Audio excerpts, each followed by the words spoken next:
তো আজ করতে চলেছি চিংড়ির মালাইকারি। তো চিংড়ির মালাইকারি কী কী দিতে হয় তোমাদের সামনে সেই রেসিপিটা নিয়ে আসতে চলেছি। তো দেখো, প্রথমে নারকেলটাকে ফাটাও, একটু ফাটানোর পরে নারকেল থেকে জলটা বাইরে বার করে নেবে। জলটা বাইরে বার করা হয়ে গেলে একটু ফুড়ে নেবে।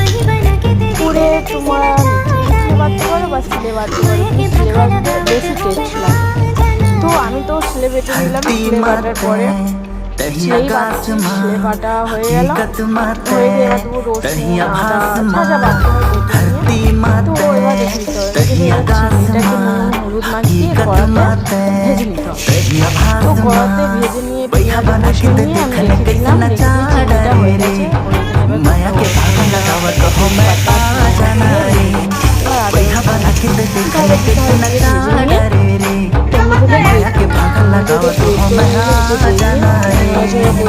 নুন হলুদ লঙ্কা যা যা দিতে হয় দিয়ে একটু জল ঢেলে দিব।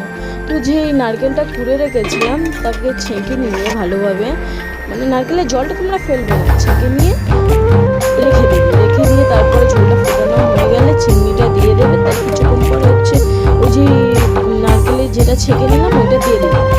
দেওয়া হয়ে গেলে তো কিছুক্ষণ থাকার পরে হচ্ছে ঝোলটা ফুটিয়ে ঝোলটা নামিয়ে নিয়ে দেখো। ভালো লাগলে শেয়ার কমেন্ট করে দিও। চলো নেক্সট ভিডিও নিয়ে আবার আসবো।